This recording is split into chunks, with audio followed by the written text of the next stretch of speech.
வணக்கம் நேர்களே, இது ஷர்மிளா டாக்கீஸ். நான் உங்கள் டாக்டர் ஷர்மிளா.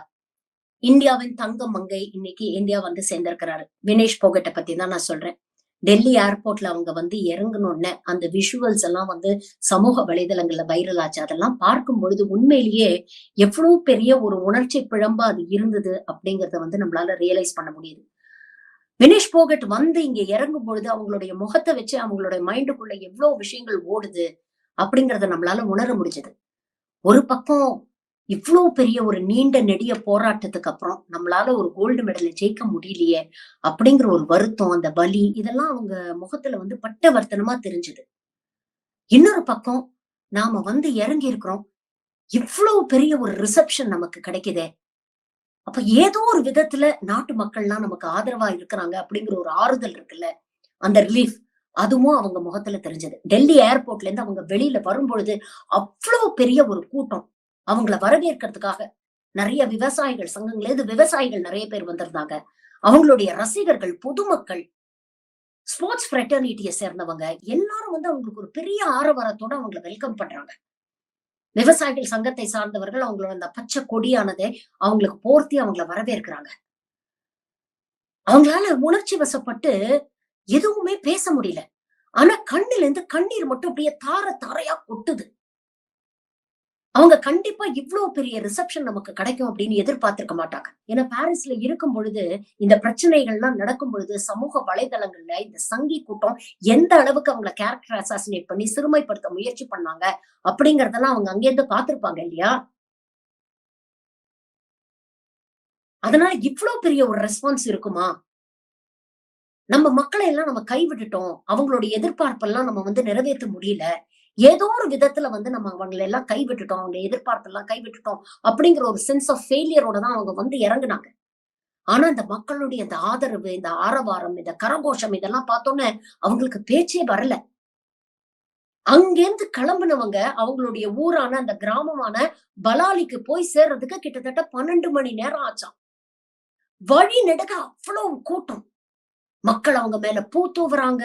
மக்கள் அவங்களுக்காக ஆரவாரம் பண்றாங்க, கோஷம் போடுறாங்க, போட்டோ எடுத்துக்கிறாங்க.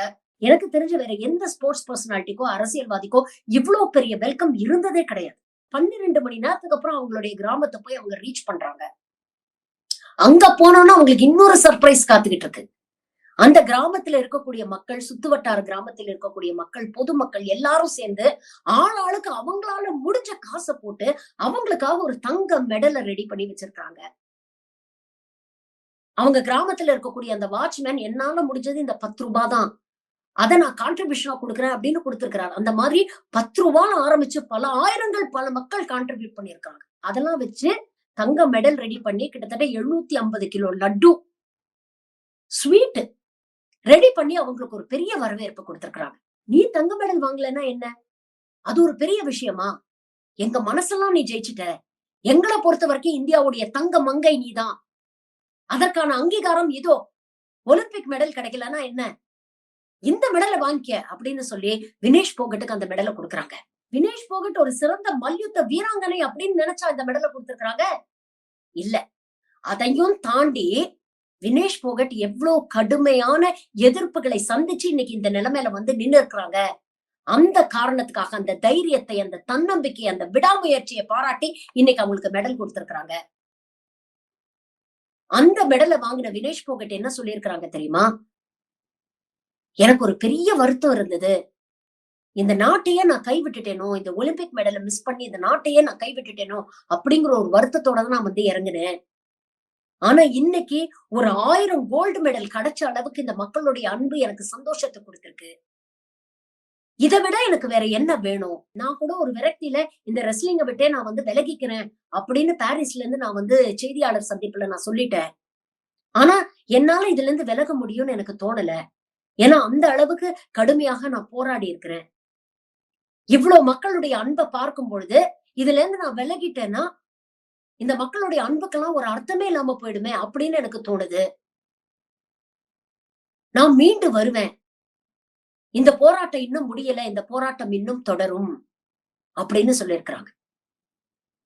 எவ்வளவு தைரியம் வேணும்? ஒரு வலிமையான பியூரோக்ரசி எதிர்த்து, ஒரு வலிமையான அரசியல்வாதியை எதிர்த்து, அவனுக்கு ஆதரவாக நிற்கக்கூடிய ஒரு அரசாங்கத்தை எதிர்த்து ஒரு பெண்ணால போராடணும் அப்படின்னா அதற்கு கண்ணா பின்னான்னு தைரியம் வேணும். அந்த தைரியத்தை வெளிப்படுத்தியிருக்கிறார்கள் வினேஷ் போகட். இன்னைக்கு அவங்களுக்கு எதிராக தானே எல்லாரும் இருந்தாங்க. ஒன்றிய விளையாட்டுத்துறை அமைச்சர் சொல்றாரு 77 லட்சம் நாங்க வினேஷ் போகட்டுக்காக செலவு பண்ணியிருக்கிறோம் அப்படின்னு. அந்த 77 லட்சம் எல்லாம் இந்த மக்களுடைய அன்புக்கு முன்னால கால் தூசிக்கு சமம். இன்னைக்கு மக்கள் வினேஷ் போகட்டுக்கு கொடுத்திருக்கிற இந்த அன்பும் இந்த அங்கீகாரமும் அவங்களுடைய விளையாட்டுக்கு மட்டும் இல்ல, அவங்களுடைய தன்னம்பிக்கைக்கும் அவங்களுடைய விடாமுயற்சிக்கும் அவங்களுடைய தைரியத்துக்கும். வினேஷ் போகட் போன்ற பெண்கள் தான் இந்தியாவில் இருக்கக்கூடிய ஒவ்வொரு பெண்ணுக்கும் இன்ஸ்பிரேஷனா இருக்கணும். எவ்வளவு கடுமையான சூழ்நிலை வந்தாலும் என்னுடைய தைரியத்தையும் என்ன தன்னம்பிக்கையும் நான் விட்டு கொடுக்க மாட்டேன், நின்று நான் போராடுவேன் அப்படின்னு சொல்லி போராடி காமிக்கிறாங்கல்ல. இந்த தைரியம், இந்த விடாமுயற்சி, இந்த தன்னம்பிக்கைய ஒவ்வொரு பெண்ணும், இந்தியாவில் இருக்கக்கூடிய ஒவ்வொரு பெண்ணும் உள்வாங்கணும். இன்னைக்கு திருப்புற திசையெல்லாம் பாலியல் வன்கொடுமைகள் செய்திகள் வருது. நாட்டில் இருக்கக்கூடிய எல்லாரும் சேர்ந்து போராடிட்டு இருக்காங்க. இன்னைக்கு நேஷனல் அவுட்ரேஜா மாறுது. ஒவ்வொரு நாளும் இந்தியாவில் 90க்கும் மேற்பட்ட பெண்கள் பாலியல் வன்கொடுமைக்கு ஆளாறாங்க. ஆனா ஒரு சில கேசஸ பத்தி தான் நம்ம பேசுறோம். சமூக ரீதியாகவும் பொருளாதார ரீதியாகவும் பின்தங்கி இருக்கக்கூடிய எத்தனையோ பெண்களுக்கு தினம் தினம் இது நடந்துட்டு இருக்கு. எத்தனையோ பெண்கள் இதெல்லாம் அனுபவிச்சுட்டு வெளியில சொல்ல முடியாம அந்த வேதனையோட அதை சகிச்சுக்கிட்டு வாழ்ந்துட்டு இருக்காங்க. அப்படிப்பட்ட பெண்களுக்கு வினேஷ் போகட் ஒரு இன்ஸ்பிரேஷன். குற்றவாளி எவ்வளவு பெரிய ஆளா இருந்தாலும் பரவாயில்ல, அவனால என்னுடைய தலையெழுத்தை நிர்ணயம் செய்யக்கூடிய ஒரு பதவியில அவன் இருக்கான், இருந்தாலும் பரவாயில்ல, அவனுக்கு துணையாக ஒரு ஒட்டுமொத்த அரசாங்கம் நிற்குது, இருந்தாலும் பரவாயில்ல, உண்மைக்காகவும் நியாயத்துக்காகவும் எனக்கு இழைக்கப்பட்ட அநீதிக்காகவும் நான் போராடுவேன் நிக்கிறாங்க தெரியுமா களத்துல. ஒவ்வொரு பெண்ணும் ஒரு வினேஷ் போகட்டாக இருந்தால் இது போன்ற வன்கொடுமைகள் வெகுவாக குறையும் இல்லையா? இந்த வினேஷ் போகட்டை நோக்கி கேள்வி எழுப்பியா அதே சமூகம் இன்னைக்கு தங்க மங்கைன்னு அவளை கொண்டாடுது. அவ்வளவுதாங்க இந்த சமூகம். ஒரு கண்ணாடி மாதிரி நீங்க பயந்து கோழையாக இருந்தீங்கன்னா உங்களை இந்த சமூகம் ஒரு கோழையாக தான் பார்க்கும், ஏறி மிதிக்கும்.